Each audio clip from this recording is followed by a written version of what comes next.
Nobel higher secondary school તરફથી online એજ્યુકેશનમાં તમામ મિત્રોનું હાર્દિક સ્વાગત છે. મિત્રો, ધોરણ 10 ગણિત પ્રકરણ 1 વાસ્તવિક સંખ્યાઓ, જેને અંગ્રેજીમાં આપણે મિત્રો કહીએ છીએ રિયલ નંબર, જેની અંદર શરૂઆતની અંદર ટોટલ તમને સમજ આપી ચૂક્યો હતો. હવે એની અંદર આપણે મિત્રો જોઈશું આજે સ્વાધ્યાય 1.1 ના દાખલાઓ અને થોડા સાબિત કરવાના દાખલાઓ છે. એની અંદર જે એક જ ટાઈપના દાખલાઓ છે, જે પ્રેક્ટિસ કરશો એટલે મિત્રો તમને તરત જ આવડી જશે. તો વધુ ચર્ચા ના કરતા મિત્રો આજે આપણે જોઈએ સ્વાધ્યાય 1.1. તો તમામ મિત્રો ચોપડી લઈને બેસશે. ચોપડીની રકમ ખાસ જોજો, વાંચજો, કારણ કે બધી રકમ બોર્ડ પર લખવી અશક્ય છે, લાંબુ થતું હોય છે એટલા માટે. તો આજે જોઈએ સ્વાધ્યાય 1.1, જેની અંદર પહેલો દાખલો તમને એવું કહે છે કે યુક્લિડની ભાગ પ્રવિધિનો ઉપયોગ કરી અને ગુસા શોધો. મિત્રો, ગુસા એટલે શું તો તમે શીખી ચૂક્યા છો, જાણો છો. ગુરુત્તમ સામાન્ય અવયવ અને લસા એટલે લઘુત્તમ સામાન્ય અવયવ, એ બંને વિશે તો તમને ખબર જ છે. બે પદ્ધતિ છે, એક આપણી જૂની પદ્ધતિથી ગુસા શોધતા હતા અને આપણે અહીંયા જે શોધવાનો છે એ ગુસા યુક્લિડની ભાગ પ્રવિધિનો ઉપયોગ કરવાનો છે. હવે યુક્લિડની ભાગ પ્રવિધિનું સૂત્ર કયું છે મિત્રો? તો એ તમે દરેક જણ જાણો છો, a બરાબર pq વત્તા r, જે યુક્લિડની ભાગ પ્રવિધિનું મિત્રો સૂત્ર હતું, એ સૂત્રનો આપણે ઉપયોગ કરવાનો છે. એ સૂત્ર ઉપરથી સાબિતીના દાખલા પણ આપણે જોઈશું. તો જોઈએ 1.1 એનો દાખલો પહેલો છે. 135 અને 225 બંનેનો ગુસા શોધવાનો છે. તો ગુસા શોધવા માટે મિત્રો શું કરવાનું છે તેની વાત કરીએ તો તમારે આ બે પૈકી જે સંખ્યા મોટી હોય એ સંખ્યાને આ બાજુ રાખવાની અને નાની સંખ્યાને આ બાજુ, એટલે કે ડાબી બાજુ અને જમણી બાજુ સંખ્યા રાખવાની. યુક્લિડનું ભાગ પ્રવિધિનું સૂત્ર કયું છે? તો યુક્લિડનું ભાગ પ્રવિધિનું સૂત્ર તમે જાણો છો, a બરાબર bq પ્લસ આ યુક્લિડની ભાગ પ્રવિધિનું મિત્રો સૂત્ર છે, જેની અંદર a એટલે ભાજ્ય કહેતા હતા, b એટલે ભાજક, q એટલે ભાગફળ અને r એટલે મિત્રો શેષ કહેતા હતા. જેની અંદર r ની જે કિંમત છે એ પણ જાણો છો કે 0 less than equal to r less than b, આવું સૂત્ર હતું, જેનો ઉપયોગ આપણે અહીંયા કરશું. બીજો દાખલો છે એની અંદર. તો જોઈએ આજે ગુસા. તો મોટી સંખ્યા છે મિત્રો આ બાજુ રાખીએ 135 અને 225, બંનેની અંદર મોટી સંખ્યા છે 225. તો આપણે એને કહી દઈશું a બરાબર ભાગવાના છે 135 માં, આને કહી દઈશું મિત્રો b. q ગુણ્યા q પ્લસ શેષ, આ સૂત્ર મુજબ ક્રિયા કરવાની છે. હવે શું કરવાનું છે તો મિત્રો ભાગાકાર તમને આવડતા હોવા જોઈએ, એટલે આપણે ભાગાકાર શીખવાડતા નથી. કોઈ વખત ભાગાકાર કઈ રીતે થાય શોર્ટમાં એની સમજૂતી આપીશું. તો તમે 135 ને કેટલા વડે ગુણશો તો 225 અથવા 225 ની નજીકની સંખ્યા, એનાથી મોટી સંખ્યા થવી જોઈએ નહીં. તો દાખલા તરીકે તમે આને 2 વડે ગુણો તો 13 * 26, અહીંયા બે આંકડા જોશો તો 22 છે. તો 2 વડે ગુણવાથી મોટી સંખ્યા બને છે, એટલે મિત્રો તમારે આને એક જ વડે ગુણવાના. 135 ગુણ્યા 1 135 વત્તા શેષ કેટલી વધે, જેથી કરી આ બંનેનો સરવાળો મિત્રો કેટલો થવો જોઈએ? 225 થવો જોઈએ. તો 225 માંથી 100 ને તમે 35 બાદ કરશો તો મિત્રો અહીંયા વધશે 90. તો જોઈ શકો છો 0 + 5 એટલે 5, 9 ને 3 12 નો બગડો વધી 1 ને 1 2. તો મિત્રો આ પ્રોસેસ કરવાની છે આપણે. હવે શું કરવાનું છે તે તો આ બે જે રકમો આવી 135 અને 90 એ અહીંયા મૂકવાના, ફરી ક્રિયા કરવાની છે. જ્યાં સુધી શૂન્ય ન આવે ત્યાં સુધી આ ક્રિયા ચાલુ રાખવાની. બરાબર 135 મિત્રો મોટી સંખ્યા બાજુ રાખવાની છે, બરાબર 90 ગુણ્યા ભાગફળ વત્તા શેષ. હવે 90 ને તમે કેટલા વડે તો 135 ની આસપાસ થાય. તો 90 ને તમે મિત્રો 2 વડે ગુણો તો 9 * 2 = 180 થાય. એટલે તમારે 90 ને એક જ વડે ગુણવા પડે. એટલે 90 એકા 90, 135 માંથી 90 ને બાદ કરો એ આપણે શેષ થાય. તો 135 માંથી 90 જશે તો વધશે 45. તો 90 ગુણ્યા 1 90 + 45 = 135. હજી આગળ જઈને જ્યાં સુધી શેષ શૂન્ય ન આવે ત્યાં સુધી હવે આ બંને જે સંખ્યાઓ છે એ આ બાજુ લાવી દઈએ. 90 બરાબર 45 ગુણ્યા 45 ને કેટલા વડે ગુણશો તો 90 થશે. તો મિત્રો 2 વડે ગુણવાથી 90 થાય. 45 દુ 90 વત્તા તો શેષ શું વધશે તો કઈ ના વધે મિત્રો, શૂન્ય વધે. તો આ ક્રિયા શૂન્ય આવે ત્યાં સુધી કરવાની છે. હવે આપણે આ ક્રિયા કર્યા પછી આપણે શોધવાનું છે ગુસા. ગુસા એટલે અંતિમ શૂન્યોત્તર શૂન્ય ન હોય એવી સંખ્યા, શૂન્યોત્તર સંખ્યા, અંતિમ શેષ કહેવાય. અંતિમ શૂન્યોત્તર શેષ એ આપણો ગુસા. તો અંતિમ એટલે છેલ્લી શેષ. હવે આની અંદર જે શૂન્યોત્તર એટલે શૂન્ય ન હોય તેવી સંખ્યા, તો શૂન્ય ની અંદર જે આ શૂન્ય છે એની ઉપર જો તો અંતિમ જ છે આના પછીની એટલે 45 એ આપણો ગુસા થશે મિત્રો. અથવા જે શૂન્ય આવે એની આગળ જે હોય એ આપણો જવાબ. આપણે યાદ રાખજો. એટલે આપણે ગુસા શોધવાનો છે 135 અને 225.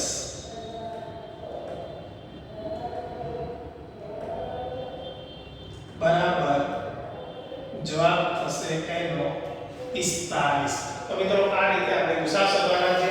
ઇમ્પોર્ટન્ટ છે અને મિત્રો એકદમ સરળ છે. ત્યાર પછી બીજો દાખલો લઈએ. ત્રીજો દાખલો તમે કરજો મિત્રો ઘરે. બીજા દાખલાની અંદર છે 196 અને 38 220 નો ગુસા શોધો. તો તમે જાણો છો કે મોટી સંખ્યાને આ બાજુ લાવી દઈએ. એટલે કે 38 220 બરાબર નાની સંખ્યાને આ બાજુ લઈ લઈએ. 196 ગુણ્યા ભાગફળ વત્તા શેષ. આ આપણે યુક્લિડના ભાગફળ વિધિના સૂત્ર મુજબ કરીએ છીએ મિત્રો. તો જોઈએ હવે 196 ને કેટલા વડે ગુણીએ તો આની આસપાસ સંખ્યા થાય. તો મિત્રો તમે ત્રણ આંકડાની ગણતરી કરી શકો છો. કેટલાય ચાલે તમારે ભાગાકાર આખો કરવાનો, ભાગાકારનો લાંબો થાય છે એટલે મને ખબર છે એટલે હું ડાયરેક્ટ મૂકી દઉં છું. તમે 196 ને 195 વડે ગુણશો, 196 ને 195 વડે ગુણાકાર કરશો તો 38 220 થશે. તો શેષ શું વધે તો શેષ કઈ ન વધે, શૂન્ય વધે. તો મિત્રો આ એક જ સ્ટેપની અંદર પૂરું થઈ જાય છે. શેષ શૂન્ય આવે તો પહેલા સ્ટેપની અંદર શેષ શૂન્ય આવે તો આપણો અંતિમ શૂન્યોત્તર શેષની વાત થઈ હતી કઈ થાય તો મિત્રો અહીંયા મેં સમજૂતી આપી હતી કે આપણો ગુસા શૂન્યની આગળ જે સંખ્યા હોય બે સિવાયની એ આપણો જવાબ, જેને આપણે કહીએ છીએ ભાગ્ય. તો આપણો જવાબ આવશે 196. સીધો જવાબ થશે મિત્રો. તેથી લખવાનું અંતિમ શૂન્યોત્તર શેષ 196. તેથી ગુસા કઈ બે સંખ્યા તો અતિ 38 220 અને 196. જવાબ આવશે 196. ત્રીજો દાખલો મિત્રો આપણે લઈ લઈએ જોડે. 867 અને 255. તો 867 ને આ બાજુ રાખીએ બરાબર 255. મિત્રો બબે આંકડા જુઓ. 25 ને કેટલા વડે ગુણીએ તો 86 ની આસપાસ થાય. તો 25 ચોકું તો 100 એટલે 25 તરી 75 એટલે 3 વડે ગુણાકાર થશે. 3 વડે ગુણો પ્લસ શેષ કેટલી વધે તો 255 ગુણ્યા 3 કરો અને જે સંખ્યા આવે એ સંખ્યાને 867 માંથી મિત્રો બાદ કરશો તો બંનેની બાદબાકી થશે.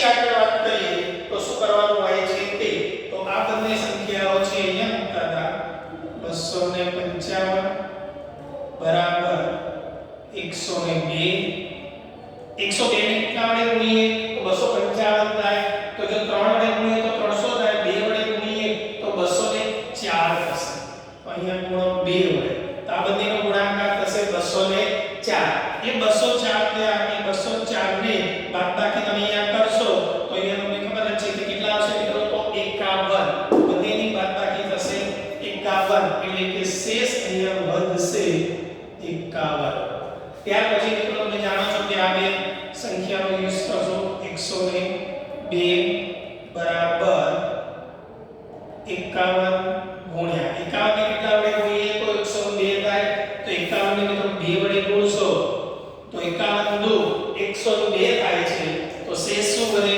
તો મિત્રો શેષ અહીંયા વધશે 0 તો મિત્રો ખબર પડી ગઈ કે આપણો જવાબ શું હશે તો મિત્રો આપણો જવાબ છે 51 છેલ્લે લખવાનું અંતિમ શૂન્યતર શેષ 51 તેથી આપણે બે સંખ્યાનો ગુસા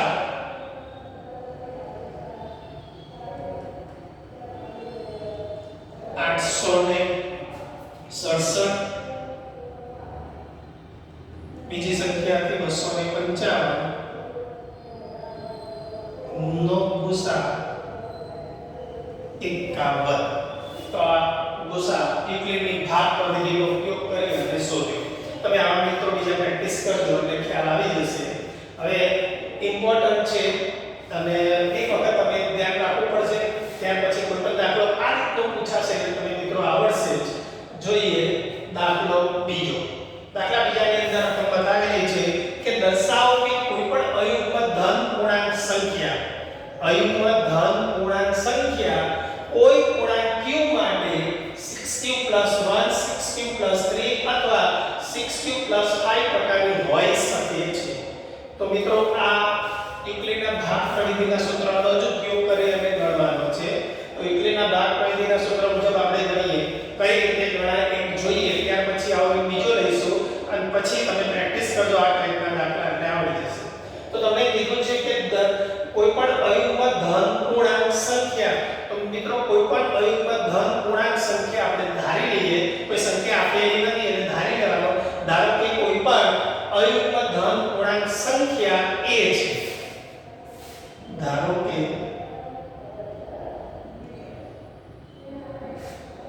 કોઈ પણ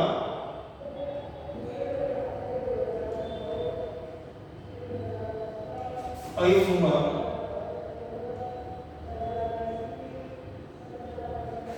ધન પૂર્ણાંક સંખ્યા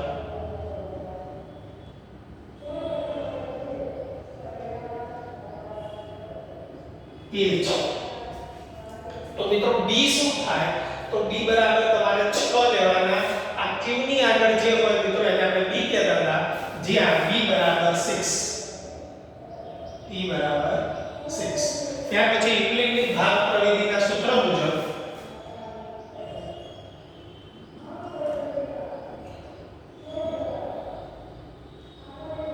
યુક્લિડના ભાગ પ્રવિધિ એટલે ભાગાકાર ભાગ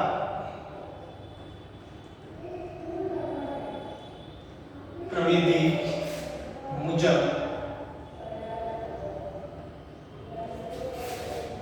a is equal to સૂત્ર હતું bq plus r જ્યાં r 0 હોય અથવા b થી નાની સંખ્યા 0 થી b સુધીની સંખ્યા આવું હતું પણ a તો એક છે મિત્રો b is equal to તમારે લેવાના છે 6 અને શેષ નથી હવે અહીંયા b બરાબર 6 લઈએ તો શું થાય જોઈ શકો છો 0 less than r less than 6 તો શેષ શું થશે 0 અને 6 ની 0 તો ખરી અને 6 થી નાની સંખ્યા એટલે કે r શેષ આપણે 0 હોઈ શકે 1 2 3 4 અને 5 હોઈ શકે 0 થી 5 સંખ્યા શેષ હોય તો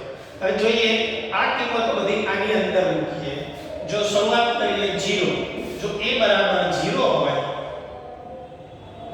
a બરાબર 0 હોય તો शेष तो a बराबर અહીંયા 6 क्यूब प्लस 0 લખવાની જરૂર નથી ઓન્લી 6 ક્યુબ ત્યાર પછી જોઈએ 1 લઈએ જો આ બરાબર 1 હોય તો a બરાબર અહીંયા 1 મૂકો એટલે 6 ક્યુબ પ્લસ 1 r बराबर 2 लिए तो a बराबर 6 क्यूब प्लस 2 r बराबर 3 હોય તો a is equal to 6 cube plus r ની કિંમત મિત્રો મૂકી દો 3 ત્યાર પછી r બરાબર 4 હોય तो a बराबर 6 क्यूब प्लस 4 r बराबर 5 लिए छठी संख्या तो a is equal to 6 cube plus 5 तो मित्रों r ની કિંમત 0 થી 5 સુધીની સંખ્યા મિત્રો મૂકી એટલે તમે જવાબ જોઈ શકો છો 6 ક્યુબ અને 2 વડે ભગાય આને પણ 2 વડે ભાગી શકાય છે આને પણ 2 વડે ભાગી શકાય એટલે પહેલો બીજું ને ત્રીજું અને આ જે છે એ યુગ્મ ધન પૂર્ણાંકો છે અહીંયા બે તક વધ્યા a is equal to 6 cube અથવા a is equal to 6 cube plus 2 अथवा a is equal to 6 cube plus 4 धन पूर्णांक संख्याओं છે युग्म धन पूर्णांक संख्या युग्म धन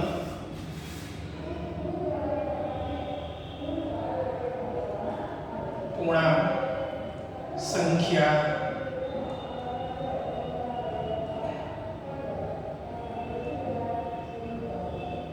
એ સિવાયની મિત્રો જે છે એ અયુગ્મ ધન પૂર્ણાંક સંખ્યા છે જે આપણે સાબિત કરવાનું છે તથા આ વિકલ્પ 1 આ વિકલ્પ 2 a બરાબર 6 ક્યુબ પ્લસ 1 જે આપણે સાબિત કરવાનું છે તે અથવા 6 क्यूब प्लस 3 अथवा 6 क्यूब प्लस 5 अयुग्म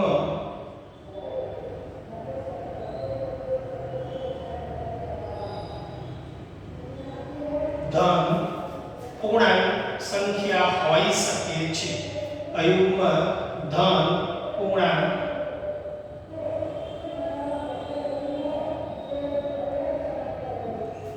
संख्या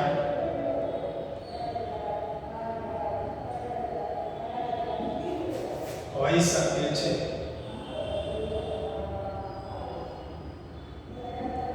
તો બસ મિત્રો આ રીતે સાબિત કરવાનું છે તો આવો ના મિત્રો એક બીજો ઉદાહરણની અંદર તમને આપેલો છે તમે જોઈ શકો છો જેની અંદર સેમ રકમ છે આની આ જ રીતે આપણે ફરી ઉદાહરણનો દાખલો જોઈએ શું કહેવા માંગે છે તે તો રકમમાં એવી છે તમે ઉદાહરણ ત્રીજું જોઈ શકો છો મિત્રો દર્શાવો કે કોઈ પણ અયુગ્મ ધન પૂર્ણાંક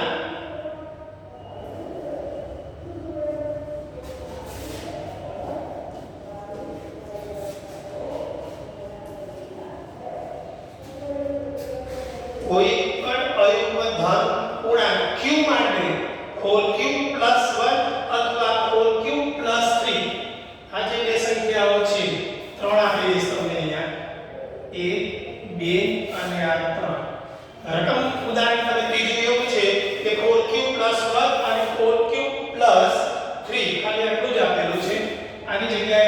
છે 4q પ્લસ 1 અને 4q પ્લસ 3 અને આ આપેલું નથી પ્રકારની હોઈ શકે છે. તો મિત્રો આ જ રીતનો દાખલો આપણે ગણવાનો છે. તો શરૂઆતની અંદર શું કરવાનું છે તે તો ઉદાહરણ મિત્રો 3 જોઈ શકો છો ચોપડીની અંદર આપેલું છે તે પણ સાબિત કરવાનું છે આ રીતે. તો મિત્રો ઉદાહરણ 3 છે જે આપણે વાત કરી કે દર્શાવો કે કોઈપણ અયુગ્મ ધન પૂર્ણાંક સંખ્યા કોઈપણ પૂર્ણાંક માટે 4q 1 4q 3 પ્રકારની હોઈ શકે છે. તો કઈ રીતે ગણવાનું છે? તો મિત્રો આની અંદર જ હું તમને સમજૂતી આપી દઉં છું. નવી સાથે આપણે લેતા નથી. તો શું કરવાનું છે તે તો ધારો કે કોઈપણ અયુગ્મ ધન પૂર્ણાંક સંખ્યા a છે અને અહીંયા મિત્રો તમને b બરાબર 6 આપેલા છે. તો એ 6 ની જગ્યાએ તમને મિત્રો ખબર પડી ગઈ શું લેવાનું છે તે તો 4 લેવાનું. અહીંયા બદલી નાખજો મિત્રો થશે 4. યુક્લિડના ભાગાકારના પૂર્વ પ્રમેય મુજબ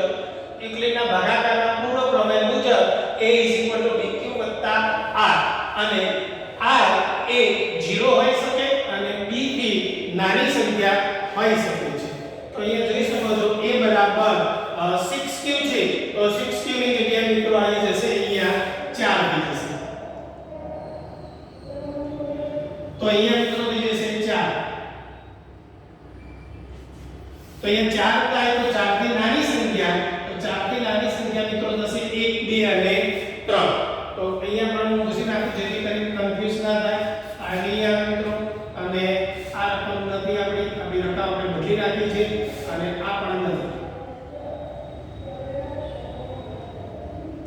આ બે રકમ હતી.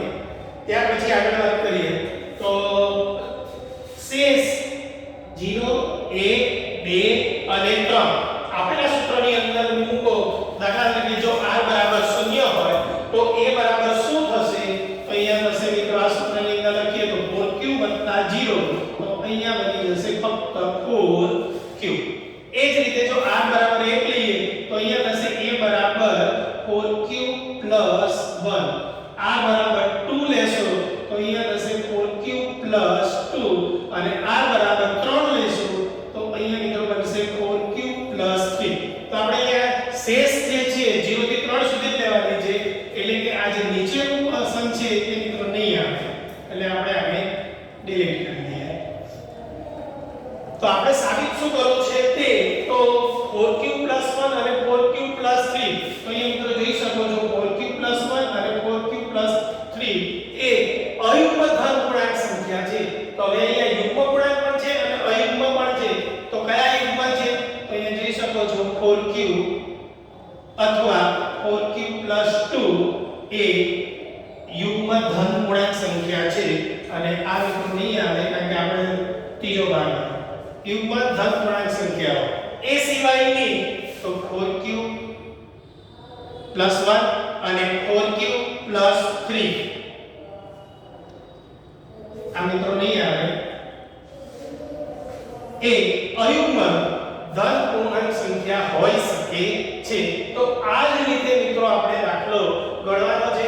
હવે બીજા બે દાખલાઓ જે છે એની અંદર સેમ મેથડ તો આ જ આવશે પરંતુ અહીંયા સ્ક્વેર અને ઘન વાળા દાખલાઓ છે જે આપણે મિત્રો નેક્સ્ટ ટાઈમ ગણશું.